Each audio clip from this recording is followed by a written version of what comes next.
Okay, today we're going to continue working on our graphs of quadratic equations. So far we've learned about the vertex and a maximum or a minimum. This lesson is going to be all about another key feature that is called the axis of symmetry. So we're going to be focusing on that in just a moment. For our do now, however, we're going to be doing number 15 in your Regents packet. So please go grab your Regents packet or a piece of paper and let's try this problem. So the question here says, which quadratic function has the largest maximum over the set of real numbers? Over the set of real numbers, largest maximum, it's just a fancy way of saying which quadratic function goes the highest or has the largest y value of its vertex. I notice that numbers 1 and 3, I'm just given an equation. However, 2 and 4, I have a table. So the first thing I'm going to do for number 1 and number 3 is figure out, well, what is their vertex? So if you take a look here, I've already graphed 1 and 3. The red graph represents equation number 1. So if you look, equation number 1, you can see here has a vertex at 1, 5. And if you notice, equation number 3 has a vertex here at 5, 5. So let's just write that down so that we know. So this one here has a vertex at 1, 5. This one has a vertex at 5, 5. So that means that both of these have a maximum value of 5. If we go back to our graph, you can see that the highest y value of both graphs is at positive 5. So let's take a look at choices 2 and 4, our table of values. I'm looking to see kind of where I see some symmetry in my table, and I notice here for k of x in choice 2, I see a bit of symmetry with these 5s because I see a 3 on either side and a negative 1 on either side. So I know that my maximum is approximately equal to 5 for k of x.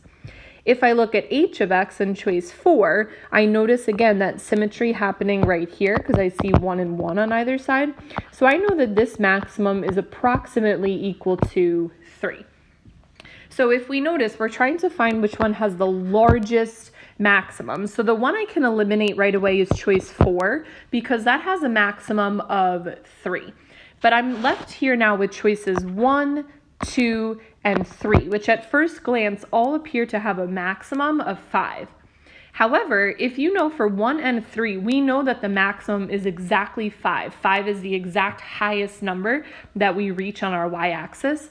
But if you think about in k of x right here, if I have this k of x graph here,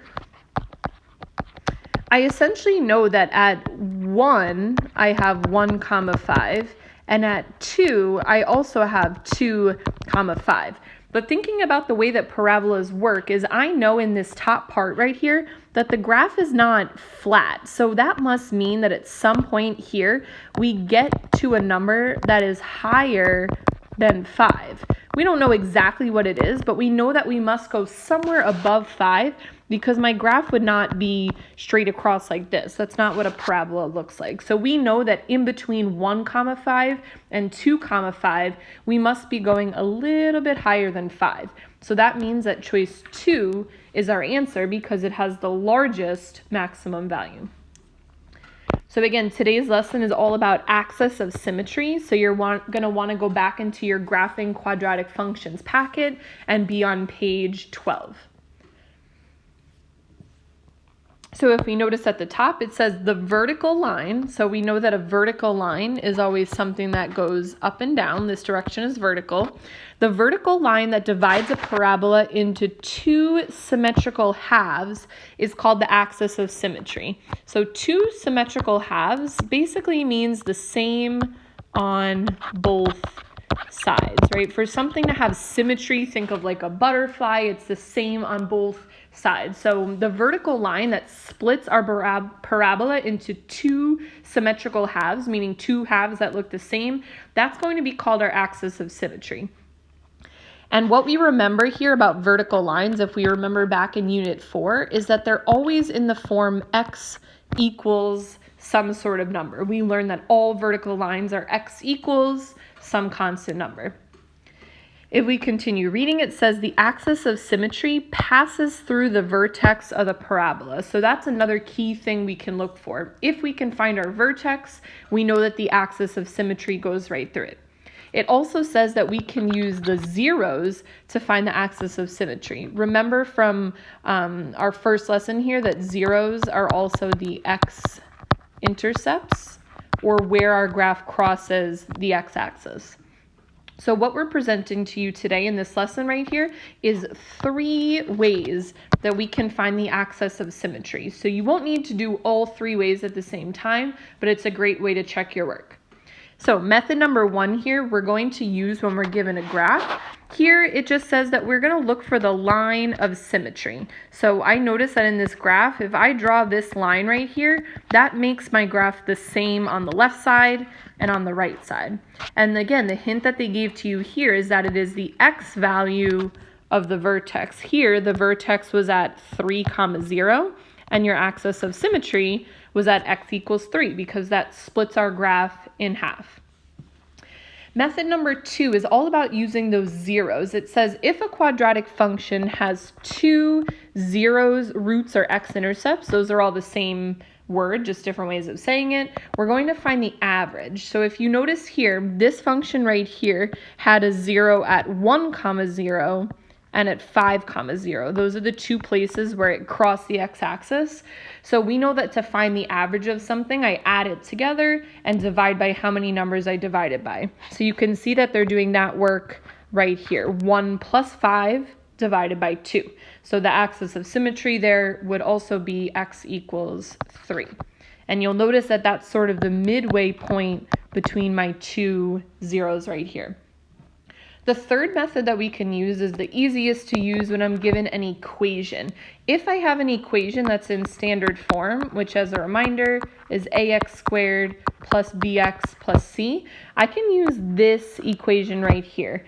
X equals negative b divided by 2 times a. Now this equation is not on your reference sheet. It would be something you'd have to memorize. But if you look at this example here, they notice that the b value was -4 and the a value was an invisible +1. So they plugged in -4 divided by 2 times 1. If we simplify that, that gives us an axis of symmetry of 2. So just to review what we just looked at, our first question here says, what is the relationship between the vertex and the axis of symmetry? And that gave us a hint right back here in method number 1. So we're going to say that the axis of symmetry, I'll abbreviate as AOS, is the x value of the vertex. So again, our axis of symmetry always goes right through our vertex, and it is the x value of our vertex. Question number 2 had to deal with what we did in method number 2 up here. It says, what is the relationship between the zeros and the axis of symmetry? So if we notice here, these were our zeros, and again, our axis of symmetry was in the middle. So we can say that the axis of symmetry is in the middle of the zeros. And in method number 2, we use the average to find that middle value. So again, we're giving you here 3 different ways of finding an axis of symmetry that you can use when you're asked to find. So let's take a look at our guided practice on the bottom of page 12. If you can, please pause your video and try these questions by yourself and come back to check your work. So our first guided practice problem here says to find the axis of symmetry using method 1. So if we review back in our notes, method number 1, it says is to find the line of symmetry of the parabola. So if I take a look at this parabola here, I want to think, where can I draw a line that would split this parabola in half? And I notice that if I draw a line right here down the middle, this line splits my parabola in half. Now, what is the equation of this line? I notice that the vertex here is at -3, 0. So this is going to be at x equals -3. That is the equation of this line that we just drew right here, and that represents our axis of symmetry. In question number 2, they again want us to find the axis of symmetry, but now using method number 2. So if we look back at our notes, method number 2 is to find the average of the zeros or the average of the x-intercepts. So I see here that my first x-intercept is at -2, 0. My second x-intercept is over here at 4, 0. So I want to find the average of those two numbers, -2 and 4. And again, the way that we find an average is by adding up our numbers, dividing by how many numbers we added up. So we have -2 plus 4 divided by 2. So we know that -2 plus 4 is +2, and we know 2 divided by 2 is 1. So this tells us that our axis of symmetry is x equals +1, which if we want to confirm that using method number 1, that is this line right here, x equals 1, and you notice that it does go right through the middle. So we notice that method 2 would give us the same answer as method number 1. So let's go ahead and try our checkpoint question. So you're going to answer this question right here. You don't have to draw the graph on your paper. Just go ahead and write checkpoint and either answer A, B, C, and D. So please pause your video and come back when you're ready to check your answers. Okay, so you should be listening to this video only if you're ready to go over your checkpoint. It says, which of the following is the equation of the axis of symmetry? So I notice here that my graph is symmetrical around this line that I draw right down the middle here. I notice that this line goes through the x value of +3, so I know that my axis of symmetry should be choice C, which is x equals 3. Okay, another hint you could have used, we know that the axis of symmetry is always an x equals equation, so you could have eliminated D because D had y equals. And then again, if you wanted to confirm your answer using another method, your two zeros here were 2, 0 and 4, 0. And if we find the average of those two numbers, that would also give us 3, which confirms that our answer is x equals 3. So getting into our independent practice for this lesson, if on that checkpoint question you chose A or B, you're going to start with the red problems. If you chose choice D, you're going to start with yellow. And if you correctly chose choice C, you're going to start with green. Everyone should also notice that now you are also able to do 2 more questions in your Regents packet to stay on top of your work for that. So please pause your video, go work on either the red, yellow, or green problems for about 10-15 minutes, and then come back to check your answers. Okay, at this point you should be listening to the video if you are ready to check your answers. Let's see how you did. Here is numbers 1 through 4 on page 13. Feel free to pause the video to check your work. Here's numbers 8 and 9 on page, 5 and 6 on page 13. Moving on to page 14, here's number 7.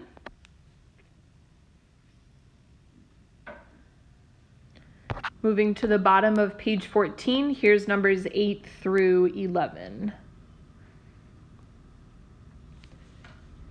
So again, to get your classwork credit for this lesson, please make sure that you submit a picture of your checkpoint question as well as whichever independent practice problems you completed. If you still feel like you need a little more support understanding the axis of symmetry, please go back and watch the Khan Academy link that I posted or email any of us to set up a time for extra help. The last thing that you should be doing in this lesson is go back to your exit ticket 8.3 and try question number 3. Again, you are not yet submitting this exit ticket, but please answer question number 3 and save that for when you'll be turning in your work next week.